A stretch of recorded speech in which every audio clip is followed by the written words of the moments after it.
Hello. Hello. I'm Cass. And I'm Emma. And this is Honeydew podcast. Yeah, I felt like I was answering a phone when we were saying hello. Oh, hello. Hello.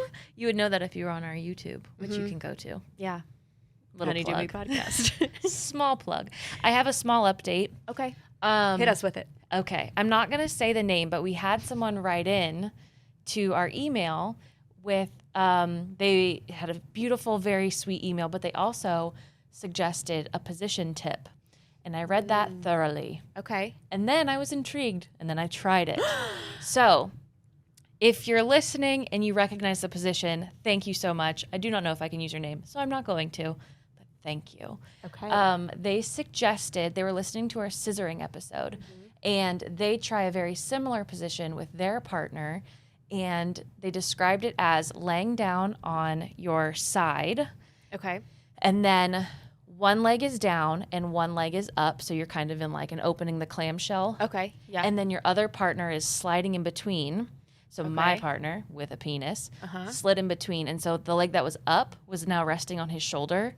And he was like straddling my leg that was in between his legs. I get it. You're good at descriptions. Thank you. Yeah. And so it was like a deep, like scissoring, penetrative position for us. Yeah. And it's like, Sounds quite deep. I know. Sounds quite deep.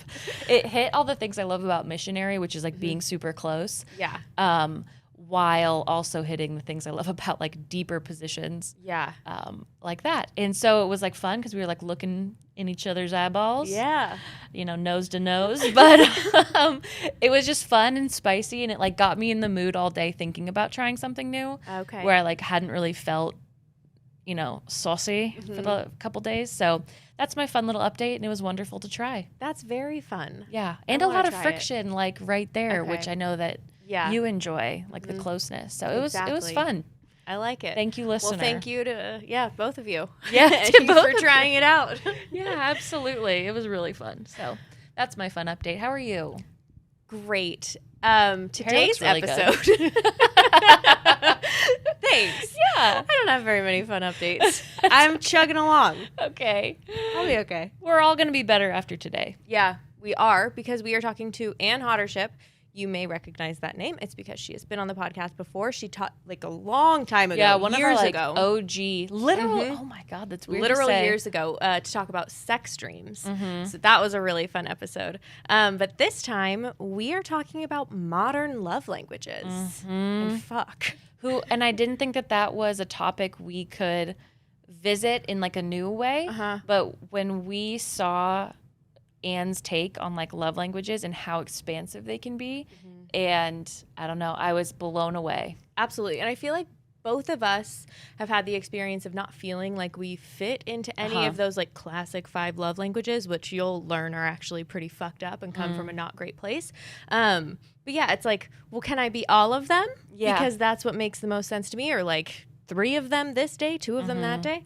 But yeah, Anne just makes it a lot more expansive. And love is so expansive that it needs to be captured in a more fluid, ginormous kind way. Yeah. And so I feel like this episode really gave me words to help with like identifying what makes me feel loved, and also being able to help communicate that to whomever I'm feeling like love towards, which can be so many people, objects, animals. Yes. And this is, you'll get it. It's not like sexual. It's love. I'm not like having This is not sex with pervertible. objects. But you get it. That's a different thing for a different day. I'm going to stop here. The only thing in my head is a candlestick. Don't make me bellow like that. I just bellowed like a big giant. I thought you were going to say, don't make me horny like that. No. My laugh echoed like I'm a giant in a little cave. Well, the honey hole. The honey hole. So right. we'll let Anne take it away. Yeah, see you on the other side. Bye. Bye. Thanks for having me. My name is Anne Hodder-Shipp. I am now an award-winning sex and relationships educator. I do a couple of things. Mostly I run an organization called Everyone Deserves Sex Ed, where we teach the teachers how to teach sex ed, as well as teach teens, parents, couples, really anybody who wants to supplement the sex ed, probably crappy sex ed that they had when they were younger, and they really want to learn what's true about things like the body and relationships and our feelings and gender, all those kinds of things. And I also do have my private practice where outside of Everyone Deserves Sex Ed, I do a lot of work with people who want to get to know themselves a little bit better and understand concepts like love and relationships outside of some of the maybe restricted definitions that we are sort of fed and most exposed to as we're growing up, with the goal, of course, to just find ways to exist in the skin suit we didn't choose a little bit easier. Mm-hmm. I love how a lot of your work feels like course correcting. You know, the education we didn't get about sex ed, the education we didn't get about how to have like healthy relationships. It's the work that we need. And so thank you. You're award winning in our hearts as well. Hooray. Hooray. Well, today we want to talk about something that you've talked a lot about on your page, which are modern love languages. But first, let's start with just a basic definition of what is a love language. Yeah, the way I like to describe it is using analogies like thinking of just regular languages, the kinds that we use to, like we're using right now, we're speaking English, right? But even though some people seem to feel differently, English isn't the only language in the entire world. There are so many ways to communicate feelings, needs, thoughts, you know, all the things, but so many different ways to do it. And it's not always even using our mouths. We've got symbols, we've got motions, we've got pictures, all kinds of stuff. And the beauty of that is just, there are just so many ways to actually register what's going on and how to like experience ourselves and the world around us.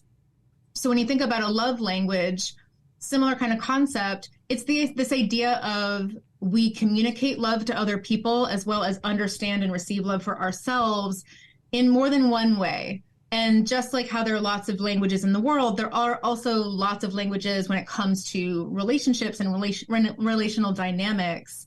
And that if we can potentially understand, like, what's the language we understand love in, and what's the language we speak and share love in, maybe we can navigate relationships easier, especially when it comes to things like conflict or having needs met, or even just being aware of what our needs even are. I love that definition.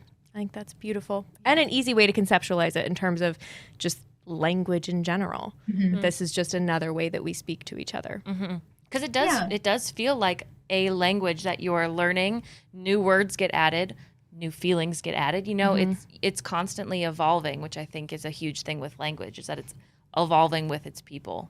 And if you can't speak it, it makes it hard to communicate. Yeah. If you don't have like, I was going to say a dictionary, but how do you learn Spanish? You know, like from like a book that teaches you the words, and it's like, how do you learn if you don't have any type of outline? Exactly. And so, I want to take that even a little further too. It's such a good analogy, or like you're stretching it in such a good way, because also when you think about, for anyone who's listening, who might also be fluent in a second or third or 10th language, when you really think about what's the thing that helps you get fluent, it's not even the books or the classes. It's you dump yourself into the environment and you are forced to just constantly speak it. And like the idea of you lose it if you don't use it kind of a deal. The fluency comes from just like navigating it and repetition and really practicing it constantly. So there's also that layer of, you can read all the books. Absolutely, it helps you, but the books aren't the thing that makes you quote unquote fluent and understanding yourself and others fully in that way. You also have to like practice it and take what you've read and learned into the real world. Absolutely. So I am familiar with, and I think a lot of us are familiar with, the classic 5 love languages. And I didn't know, and I think a lot of other people don't know, the very like homophobic, sexist, very religious, like exclusive place that came from. So can you talk a little bit about that and why we shouldn't be promoting Gary Chapman, the original, like the creator of those classic 5 love languages, like why we should not be promoting that anymore or using that to base our ideas of love on? Yeah, you know, at the end of the day, like I hesitate telling people like, you know, don't do this anymore, because there's always someone who's like, don't tell me what to do, even though it's for the greater good. And I totally get that. I would say, just first off, like once you learn some of the things that are very intentionally like concealed about the origins of that work and this man, that new information may change how you feel about it. And maybe that'll compel you to not necessarily completely throw it all away, but maybe think about it differently and recognize that this isn't necessarily the capital T only way to think about love. And potentially this could be a form of bias that could be leading you in directions that you don't actually really feel connected to in your life. Mm-hmm. So, for example, this gentleman has had, a book deal for the last 30 years, many different iterations of the idea or concept of a love language. And he, number one, sort of took something very complicated and individual and subjective like love and separated it into only 5 different like categories of what quote unquote counts as a language of love. Now, it's better than having 0, but 5 is like a drop in the bucket when you really think about how complicated all of that is. Mm-hmm. It's oversimplifying something that cannot be simplified and then staying rooted in that. Like, nope, this is how it is forever. For 30 years, it's been challenged and he rejects every single challenge. In addition to that sort of like baby steps into why this is kind of maybe problematic. The gentleman has always sort of marketed himself as a marriage counselor, which adds, trust. You feel like, if I'm going to get some like relational love type knowledge that is centered in romantic relationships, then I'm going to want probably a marriage counselor to be the person who gives it to me. But he's really just what I call a cosplaying as a marriage counselor. He is a Christian minister. He has training in adult education. And the way he became a quote unquote marriage counselor was in his practice, couples were coming to him with their marriage issues because that's what they would do in the community. I'm having an issue, therapist. Now let's go to the guy who tells us about what this book means and, the person who lives in the sky and judges us. Mm-hmm. And so he was working with enough couples where he's like, I'm a marriage counselor now. And without the transparency of that right away to me is like, oh, that's so unethical and misleading. But then, of course, there's the red flag of Christian minister. Wait a minute. Let's dig into this a little more, because religion on its own, great. It gives a lot of people a sense of like, here's the reason why I'm on this earth. Mm-hmm. Okay, that brings me solace. And, maybe death feels a little bit less scary and it gives us maybe a set of values to live by and follow.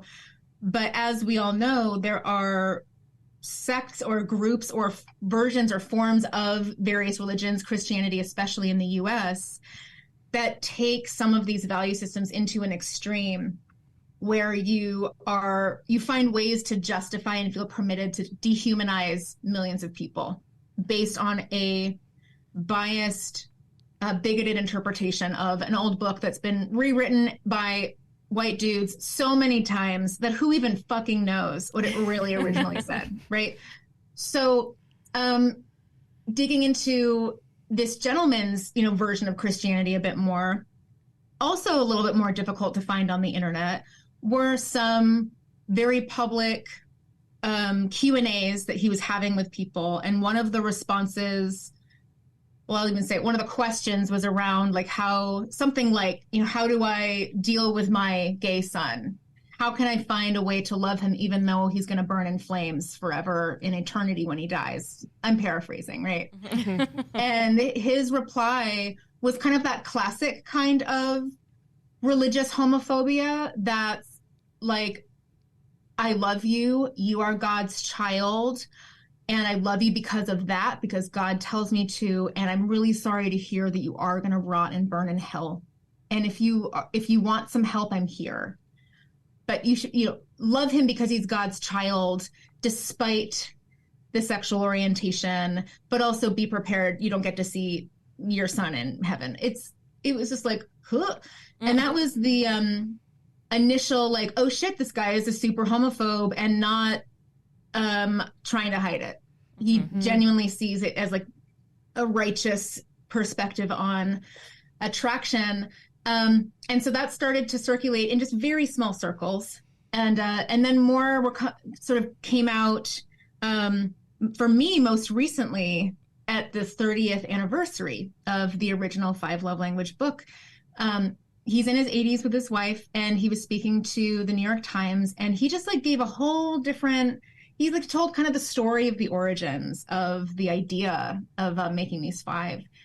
And the story, of course, to him is like, isn't this adorable and cute? And to me, I was like, oh my God, if it could it get any fucking worse? Mm-hmm. And it was really just something along the lines of, you know, I helped my wife with the dishes one day. She seemed less upset at me and, I don't know, nicer or whatever, happier. And I realized, oh, act of service. This is a way I can show love instead of like just sharing a fucking household because you're partners and mm-hmm. she's not you don't marry a servant, you marry a human. Anyway, and so it was like, oh shit. And when you really then kind of break down each of those love languages, there is a way to kind of see how it could be used to perpetuate not only just heteronormativity, just men and women are the only ones, cis men and cis women, only ones allowed to get married, but also the gender roles associated, where this is how you make that heterosexual marriage work. And that's because you have to really dig into your inherent manness or her inherent femininity, blah, blah, blah, through the acts of service thing or the gift giving or physical touch. And it's just like the longest explanation, but it's like so layered. So all of that together, it was just like, he's not even a marriage counselor. It's not rooted in anything fucking real beyond his perception of relationships and what's right or wrong. Barf. Also super homophobe, Christianity all day. In some ways you could see it as like veiled propaganda. I'm sure that wasn't his intent, but who cares? And then later on really thinking about, oh, this is how it all came about. It was just like his own dynamic with his wife trying to figure out, you know, how do we coexist while she is the woman of the house? It was just like, you know, I think just from that info alone, we probably could use something way more nuanced. Updated. Yeah. Yeah. Mm-hmm. If that's where we're getting our definition of love, we're a little fucked. We're a little far behind, I think. Yeah. Yeah. And like, just to add on it, again, it's like, I don't know how to concisely ever answer this question. I'm asked this all the damn time. On top of just all of that, like him particularly in the origin story, here are the other reasons why the original 5 and that simplification actually could potentially be causing more harm than good. Because it's so generalized, it is so open to interpretation, which also means it's open to misinterpretation. Mm-hmm. And when I would originally use the concept, but I was like morphing it for some of my groups that I was running, I was noticing a pattern with how people were receiving things like gifts, as well as receiving the idea of physical touch as a love language. And I was seeing the gift giving was being shat on as something shallow and embarrassing if that was the one that resonated with you, and it shouldn't count. And physical touch was another word for how to get sex, that men need sex because naturally they're just so hungry for it all the time. That's a total farce. And that we can use physical touch to coerce and bring someone into a sexual mood to meet us where we want them to be. And I was like, oh God, how do I undo that? Because it was really, it like really freaked me out. Because it also started to kind of click with some of the men that I have chosen in my past to be with. I'm like, oh my God, I feel some of that. Like, you know, it's physical touch. It's my love language. You need to show me love. Otherwise you starve me of love. How dare you withdraw? And it's like, okay, that's a fucked up way of thinking of consent, right? Mm-hmm. Yeah. So that's the other issue with like the lack of nuance is people took it however they wanted and in order to like reinforce or validate really actually like harmful shit that is causing people in relationships a lot of harm and suffering. Mm-hmm. That point on physical touch and misinterpreting and misusing it was exactly what came into my head. That's fucking terrifying. I can just think of all the ways. And what sucks is when people are using this language, it almost sounds like they're really emotionally intelligent. Well, like, that's my love language. That's how I receive love. So I need you to give that to me. Like, that makes it sound like, oh, well, they're in alignment with my values, or like they have this understanding that I must just not know. I might as well just kind of force myself. Or if I'm on the edge, maybe I'll just kind of lean that way because I know they need it.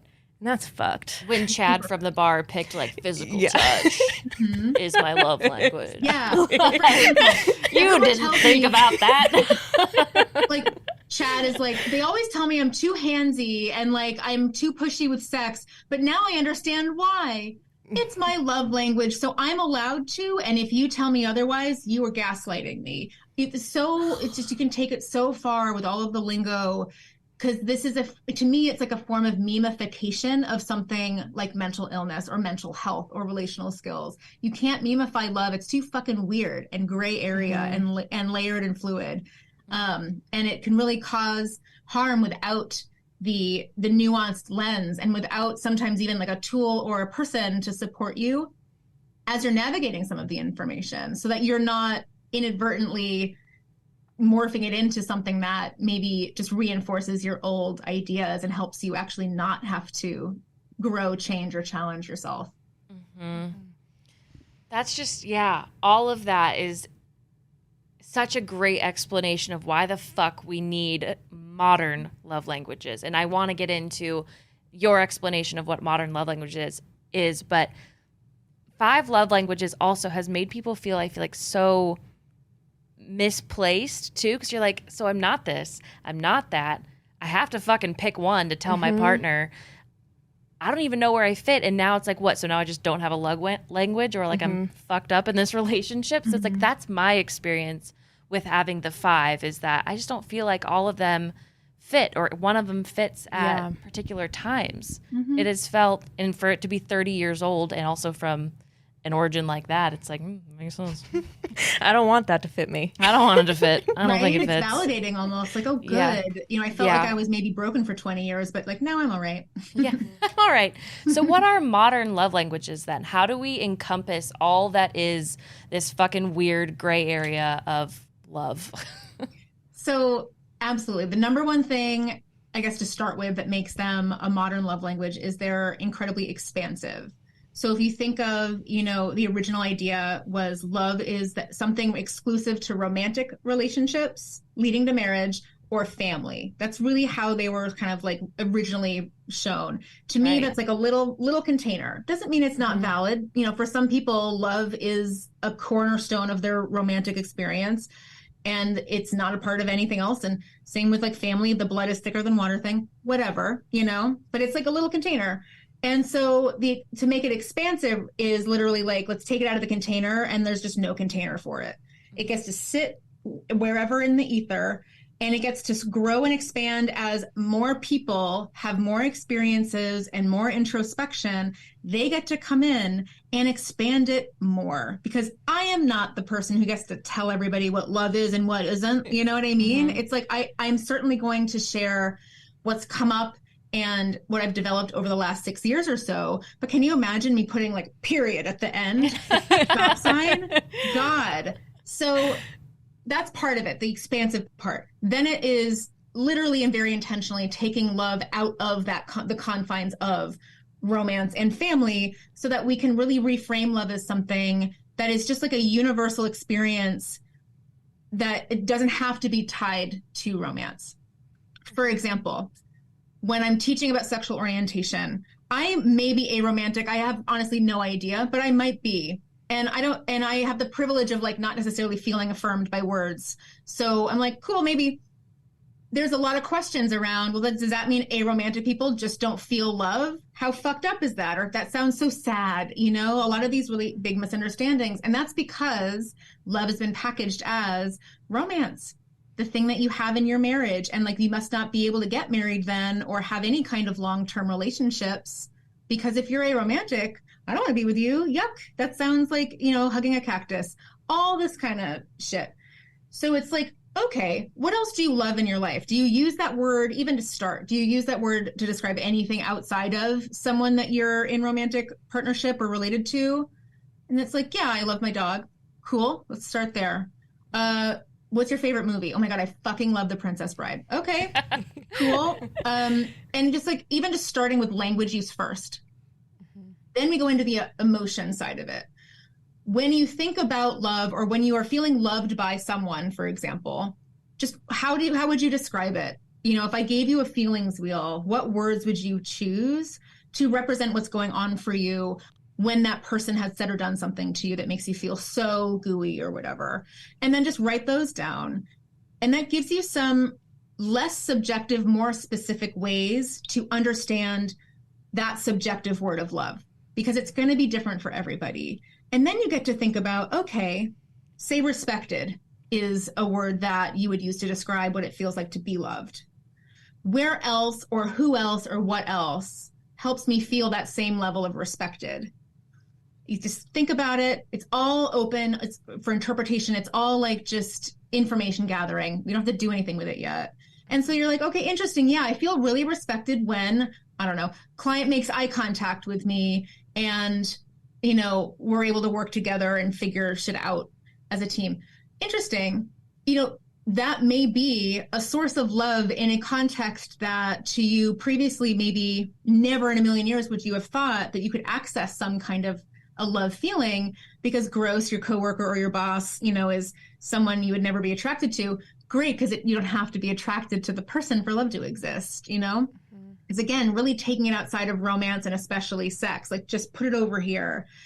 And so as you can imagine, like that exploration, it's not terribly high stakes, honestly. Sometimes it actually feels a little fun because it's like, oh, what else, you know? But it ends up like feeling like a big expanding kind of, I don't know, cloud or something, where you start to really see how this thing expands upon this, expands upon that. And then the goal is really how many sources of love, number one, do I have in my life that I never realized because I was cutting everything off as love is only romance or sex or family and everything else is just different, or an acquaintance, or I cut myself off and I withdraw, or I'm intentionally less connected with them because I don't want to marry them one day, or we're not married. And like what an abundance of love, and like really seeing like how could I open up to receiving those different kinds of love, because they're actually just compelling different feelings in me that I associate with love. And then on the flip is recognizing that how you receive love or recognize it is probably not going to be a perfect match for how you give it. How could it? Like, it's too easy. It's too simple for, look, we're all messy and, unpredictable. So then it's also thinking about, okay, starting with who would I say I love? What do I say I love in general? Cool. So when I am thinking about that thing or that person or animal that I love, what do I feel when I think about them and visualize them? Like one of my cats. If I'm holding my cat and like, I'm going to picture one of them, you know, and petting her head and she does little like chirpy plurp, plurble blurp sound. Like, what do I feel when she does that? Write it down. You know, again, it doesn't have to mean anything more than it does. And then just recognizing like, okay, what are some other things that I do for people, for others, or say, you know, things that I am in control of that also leave me feeling similarly to when I am with my cat who I love so dearly and doing the little thing I know she likes on her head. Is it possible that some of those feelings that you associate with loving that cat, could you also be showing different forms of love to these other places or other people or other things just in your life? Is that possible? And how does it feel to think about the fact that you could actually be expressing love more than you think, because it's not linked to sex or romance or a family member that you have to say I love you to on the phone? And it's just a lot of exploration. And by the time you've kind of worked through some of the exercises, there's like a workbook that people can use to feel more grounded in this, because yeah, it can feel a lot at first. By the end of that workbook, it's like you've explored an entire forest, and it no longer feels unfamiliar or like treacherous, because you know where all of the potholes are and the snakes, and you've cut down, you know, the vines and the spiky stuff during the exploration process. And now you've got this like really beautiful place to kind of exist in, but it's always changing just like you are. So it's not like you reach the end and you're good. It's more like you've reached the end, you've done a lot of the heavy lifting, and now you have space to like breathe and kind of notice what's going on around you, because you have those new glasses on that like lets you see all those things that maybe you just didn't see before because no one taught you how. And sometimes you were told not to. It's another long example, long answer, but you know. I love it. I love the way you broke down that exercise for yourself, because like you're saying, it breaks down so many barriers to how you view love, because I can talk about our fucking pink chairs. I love our pink chairs. And I want to talk about the way that because that love is visceral in me. And I want to talk about how real that is and how that type of love does show up with like people I just met or coworkers or an animal. And all of that can be so real and doesn't have to be attached to romance and sex.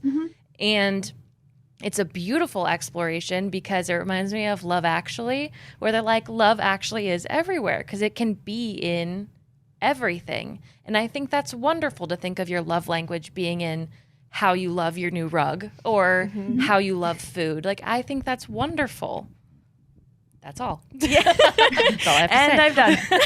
Well, you're good at being concise.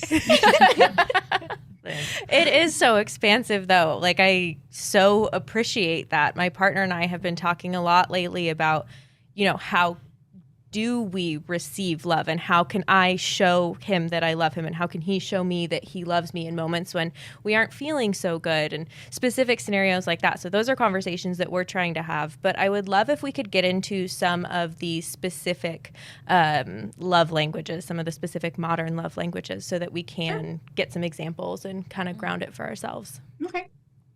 Are there any in particular that like have been lighting up for you recently? Eye contact is huge for me. When you mentioned that, I was thinking of that as like a love language. You're like, eye contact with your coworker. And I was like, I was thinking of eye contact as being like a big love language for me.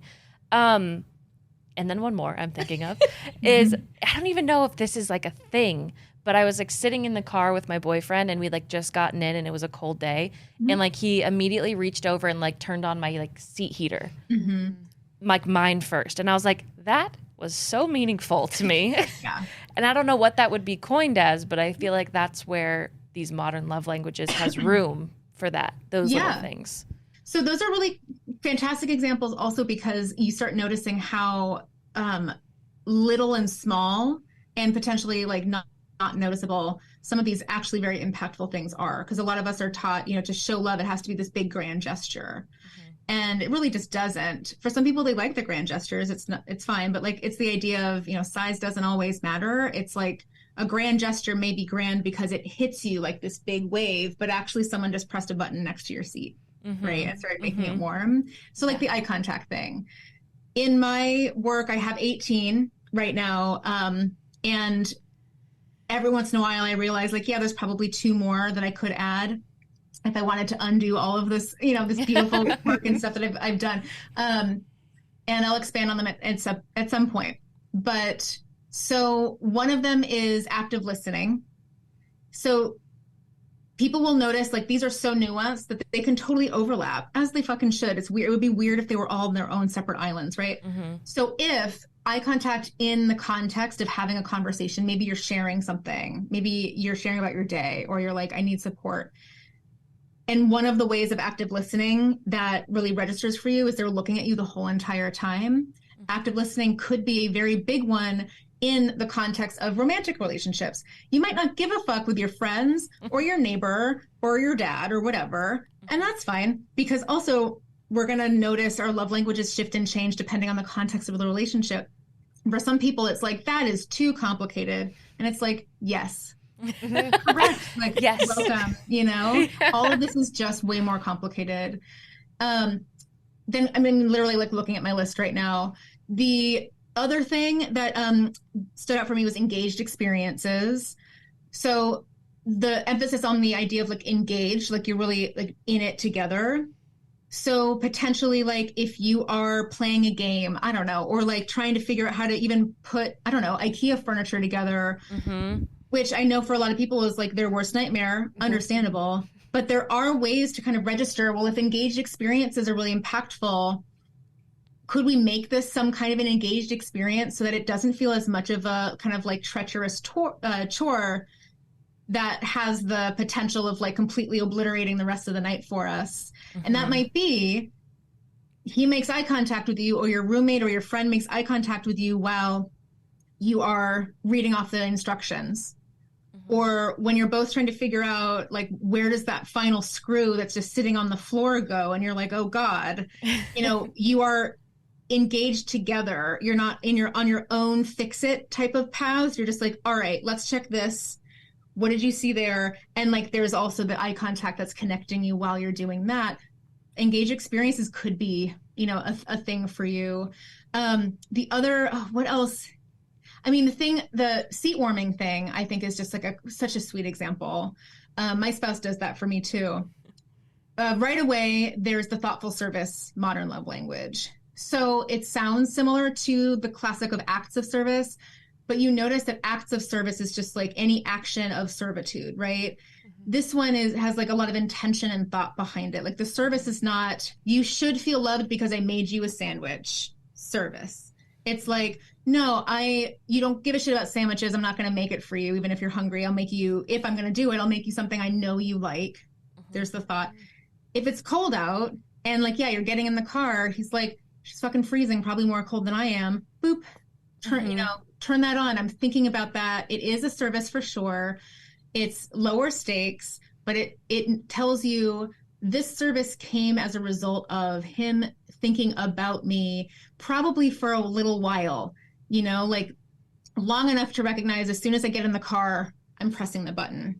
And it may be, it may be a habit now almost where the thought doesn't have to be there because it's just registering. So thoughtful service could be a really big thing. There's also providing is one that, that word can mean different things to different people, but it's not about necessarily like money or housing necessarily, but it can be. Mm-hmm. In that small experience, that's like providing you comfort. It's providing you a warm place to sit where you don't have to do jack shit. All you have to do is get in the car, sit down. And he does the rest. He's providing that support and comfort for you. And a little bit of emotional labor potentially, just like the thought of it, but not a ton. Acts of empathy is like the other one that's kind of like hitting me because again, it's an act, an action, but it's specifically with this, like, I am imagining how she feels right now. Mm-hmm. And knowing that it's a feeling that I know she doesn't like and enjoy, I have control over something that could like alleviate it a little. Right. And I'm going to do that thing. Mm-hmm. So those are all things that, depending on maybe different factors, could be things like you could consider as maybe that is a modern love language that is important to me, specifically with my boyfriend. And that's info you get to like put on paper somewhere and refer to if you want. And it's okay if it doesn't match with your best friend or, the roommate, but you may end up doing like a similar process where you're like, okay, what's the thing my roommate does for me that actually makes me feel like, fuck, I got a really good roommate. And then you start kind of like looking at the list, where could this fall on the modern love languages according to how I receive these? Because there's so much nuance that it's a lot harder to perceive these or conceive these in ways that could actually like flip it on its head and be maybe harmful. Mm-hmm. There's not as much space for that with the modern love languages. Yeah. Those examples hit me straight in the who I am bone, mm-hmm. especially the actively engaged one with mm-hmm. all types of activities that you could be doing. I have been trying to formulate that feeling into a sentence for so long. It's like, I love when people do stuff with me. Great.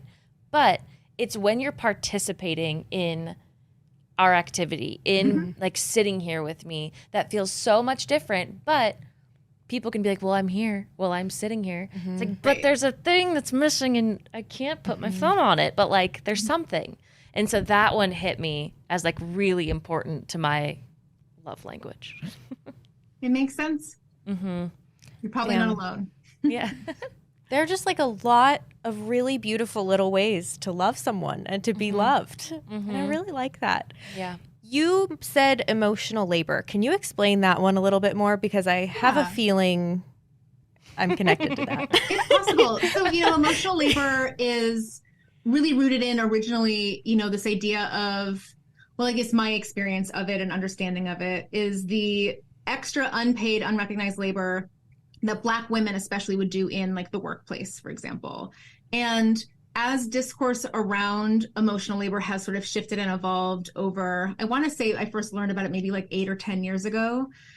It's also been additionally expanded to describe the kind of unrecognized, unpaid labor that some people in households or in relationships or in workplaces, sometimes friendships, that are things like, remembering dates or remembering to, you're the one that picks out the gift and figures out what they like it because you noticed it and you stored it in your mind. Or it's the emotional labor of, being on the receiving end of someone's just pissed off rant. They're like, I need to fucking rant. I need to say all of the, hurtful, derogatory things that I would never normally say, but I just need to fucking like let it out. And there's some emotional labor there. You are receiving, noise and language and words and holding space for that person.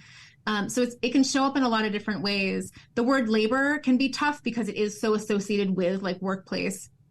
But for some people, like that may actually be something they do in their workplace that is an acknowledgement of, yeah, actually, I'm good at this. This is something I do for the coworker that I hate the least, when we're like talking about the weekend and they're having a hard time with their girlfriend again, like, yeah, I actually don't mind being there for that person because it actually makes me feel kind of good to be on the receiving end of that. And like, that's just, again, info. You don't have to feel good about it. And you don't have to feel bad about feeling good about it either. It's just information. Mm-hmm. That is a lot different than I was expecting the definition to be. And tell me. I guess in my head, it was more of maybe the side of it of being like, oh, this is exhausting. You're exhausting type of a thing, which probably could be incorporated in the laborious part of that, but not always. It also sounds like just you like the heavy legwork of being emotionally available, which I think I'm pretty emotionally available to my friendships and my partnerships. And yes, sometimes I think I do a little bit more of the heavy lifting in other relationships. But I don't know, maybe I guess I just thought of it as more of a negative thing, negative characteristic. Well, that's the thing. I mean, it is often in the context of like, fuck this shit. I am offering so much that not only isn't acknowledged, but is almost expected of me because of how our culture recognizes like who is in charge of what and who has to do more and who's allowed to be mediocre at best. So that makes complete sense. The idea of here is like really just thinking about emotional labor as also like a form of service or something that you can offer when you're consenting to it.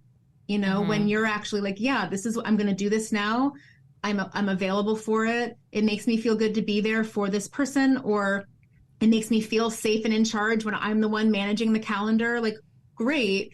And that's because it's on your terms. It's not being imposed on you for reasons that shouldn't fucking matter. And it's not necessarily being exploited or taken advantage of because you are actually the one in charge of offering it or shutting it down and not making it available anymore. Right. Yeah, that's something that I feel like I've struggled with in my current relationship. And we've talked about this in this specific example that I'm about to give. But there were times where I felt like if I don't go get the dog's medication, like their monthly, like flea and tick, heartworm, those kinds of things, I'm like, nobody's going to do it. I have to do it. That's 100% on me, even though these are shared like responsibilities between the two of us. But if I don't say something or if I don't go do it myself, it just won't happen. And so like those kinds of small examples, they add up. And then that feels like a lot of emotional labor that I did not agree to take on, but then I feel really irritated. And so I notice, as I've talked about those things with my partner and he does more of the emotional labor on certain things, like that is a way that makes me feel really loved. Well, that makes sense. Yeah. A part of my job, so I'm the receptionist at my 9 to 5, and I feel like that is a lot of my job, is being the person to receive any type of social interaction. And as someone who, only gets my energy from being alone, it's been like a laborious task to be that person who's like emotionally available for anyone who wants to come to my desk at any time to either talk about their weekend or their thoughts or their day. And I don't get asked about like my day a lot, but that's okay. I don't love sharing all the time. So, but then if you go home and I either have like a phone call with someone in my family and they're venting about something, or we have like work shit that happened and like we have to vent, it's like, sometimes your day is very emotionally emotional labor filled. That's a great word for it. It's like emotionally taxing, I guess, is the word I've always used, but I like labor. That sounds like I'm putting in time on the clock. I mean, it sounds like it, which is going to kind of shift how you feel about like who gets access to that when it's not expected of you or taken advantage of. And you're like, no, like, this is the thing I want to do for my partner, or I actually I like supporting my best friend in this way, but I do need, 6 hours of alone time before I have recharged and I can do it on my terms. And it's really, I guess, the way that I kind of think about all of this stuff is just like in your unique, the royal you, but also, you, in your unique way of existing and the stuff that you have to deal with day to day that no one else necessarily would understand or would necessarily even have the same experience with. How any of this stuff lands, especially with some of the examples of things, how it's broken down in the ebook, you get to see how does that land uniquely for me as who I am, and that gets to be true for me, even if it doesn't land the same way as my friend or my sister or whoever. That's fine. Why should it land the same? It doesn't have to be universal, because again, like, there is no template for existing or being a human. We're all over the place. We're all so uniquely different and changing with every experience we are having, everything new thing we learn, any shitty thing that happens. Like, we're all evolving uniquely from our own like timeline of experiences. And so you get to make all this stuff work or not work, for you on your terms, no matter what anybody else says. Because the rules are also taken away from here too. Like, there isn't a right or a wrong anywhere when it comes to things like modern love languages. It's really about the gray area in between, removing all the binary stuff. Right. And that's such a beautiful thing to be reminded of too. I think that's hard for me, like that message of like, it doesn't have to land the same for other people as it does for you, because I give myself a lot of guilt of like, oh, if someone else did this, they would not be this tired. They would not feel this angry. They would not like XYZ. Yeah. And so to be reminded that these love languages can hit you different, can appear different, and it doesn't have to be validating for the person listening to you explain it. It can just be validating for you. And that's completely right and true. It's a great reminder to constantly have across a lot of different avenues of your life. Can you yourself meet like your own love language need, or is it inherently between you and others? Such a good question. So that's also a part of the modern love language concept is, in addition to reframing love as something more expansive, it's also reframing what does relationship mean to be way more expansive than just like romance. As I'm sure you've experienced or people have shared, even like the word relationship carry so much baggage that people are like, we're not in a relationship. We're in a ship, right? We're a thing, right? Because relationship is like serious, leading to marriage, monogamous, etc. High stakes, all the things. So I like to think about, well, like, what does a relationship actually mean? Like, outside of all of that. And it's an interpersonal interaction or engagement of some kind, which means not only could almost any interaction be a relationship, even if it's like 20 seconds when you're saying hi to the male person, like you have a relationship with that male person. That also means you're constantly interacting with yourself, whether you like it and want to or not, right? And when you really think about it, like, we are in a 24/7 relationship with ourselves. There is no break. There's no time out. It's just, we are with ourselves all the time, which is really challenging. It's just challenging. And when we can think about it as, I'm like, I'm dating myself, or I'm my own roommate, or, whatever you want to describe it as, it might assist a little bit in thinking, okay, well, what is it, like, what do I need that helps me feel loved? And what is in my control to give myself or do or say to myself?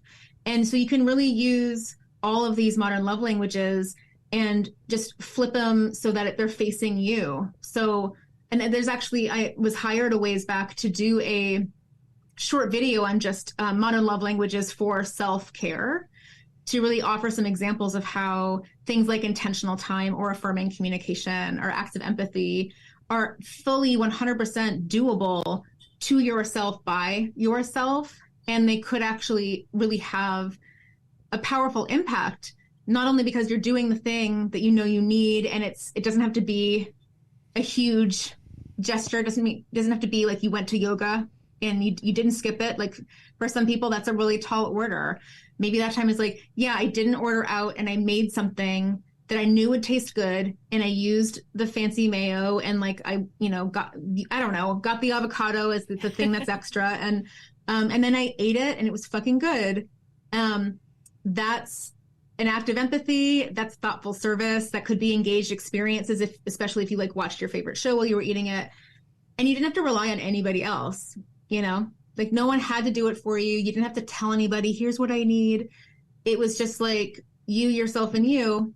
And the more you do it, I don't know, the more you're kind of showing your brain that you are able to. It doesn't mean you have to do it all the time, but it's just like in those moments where you feel like I'm such, I'm using extreme language, but I relate to it. Like I'm such a piece of shit. I always do this. Like, when am I going to fucking figure my shit out and stop doing the same thing over and over again? It's like, first off, whose voice is that? It's probably not yours. But anyway, okay, great. What do I need? What can I do right now that is the kind, like showing myself the kind of modern love kind of support that if I could snap my fingers, I would get from, I don't know, a parent or a caregiver or a partner. So like that might be, active empathy. Okay, I'm feeling like shit and I'm telling myself I'm a piece of shit. So does that mean I need to look at myself in the mirror and say something that's remotely nicer? Sounds very cheesy. That's also affirming communication, another modern love language. Or it could be, no, I'm taking a shower and I'm going to wash my hair with the conditioner, doing just that extra thing. And so you're not necessarily telling yourself you have to feel different, and you're not giving yourself a platitude, but you're like, yeah, you know what? I'm going to have an engaged experience and intentional time with myself. And I'm going to do that extra thoughtful service of using the hair mask or using, the nice body scrub that smells good, or I'm going to put lotion on afterward so that it makes pajamas feel good. Yeah, little things that help counter the I'm a piece of shit type of messages with I'm a piece of shit, but today I did that thing I never do, and how good does, do my sweatpants feel against my skin or whatever. Like my hair smells so good now. And that, those are like powerful things. Mm-hmm. Those are beautiful. And I'm so happy that you touched on having it with yourself too, because I also think it'd be awesome to have a conversation with you sometime about your perspective on relationships. And because you've touched on a few things where I'm like, that makes a lot of sense. Like our view on relationships and stuff like that. So, but I love how a relationship with ourselves is just as important and just as like active as a relationship with someone outside of ourselves. And those were beautiful examples on how we could do that. When you said 24/7, I was like, that's true. Fuck, that's a lot of fucking time. Yep. And I was like, that's too much. It's like, no, it's real. Yeah. So tired. If somebody else was as mean to me as I am 24/7, my God. Goodness. They... Yeah. It's definitely, it's something to think about. There's something else that you just said too that like brought a little reminder in, but I mean, it flew away out of my ear. Anyway, absolutely yes. And thanks for bringing in the self-love thing too, because I sometimes, in the long explanation of like, how is this all different, I sometimes also forget to remind people like, you're in a relationship with yourself, so all of this fucking counts. Right. My God. Yes. Thank you so much. Thank you. Where can our listeners continue connecting with you after this episode and access Modern Love Language ebook, all of that? Yeah. So the easiest way to actually like learn a little bit more about it, access the ebook, the new workbook. There's also a weekend intensive that I am going to announce soon in February at themodernlovelanguages.com. And if anyone's interested in like actual some of my other services, one-on-one stuff, AnneHodder-Shipp.com is where you go for that. And you also can just see different little snippets of educational content, mostly like sexuality education on TikTok and Instagram at the Anne Hodder. I have so many words for my love now, for this couch, for this blanket, rug, carpet, fur, for you. I guess. you. You can be included in that. Oh, thank you. Yeah. Third. Yes. So thank you, Anne, very much for coming back on the podcast. You are lovely, and thank you to our listeners for hanging out. Yeah, and if you want to thank us, head on over to Apple Podcasts to rate, review, and subscribe to Honeydew Me. You can also rate us on Spotify. It helps us a lot. Share this episode with someone. I feel like this is such an easy, digestible episode to share with someone. You know what I mean? Like, it's not like, here's how to fuck upside down. And that might be like a little scary to send someone. To some people. One, right. But I feel like this one is just, it applies to everybody in your life. So please, please, please, please share it. Yes, exactly. And we love you. We do. Drop a little heart in your love language in the reviews if you write one from this episode. Yeah. Or whatever. I don't care. Email us. Yeah. Email us what you liked. Let me know how much you love me. We love listener emails. Apparently they work really well. We do. So. We do. All right. Well, we will talk to you next week. Bye. Bye.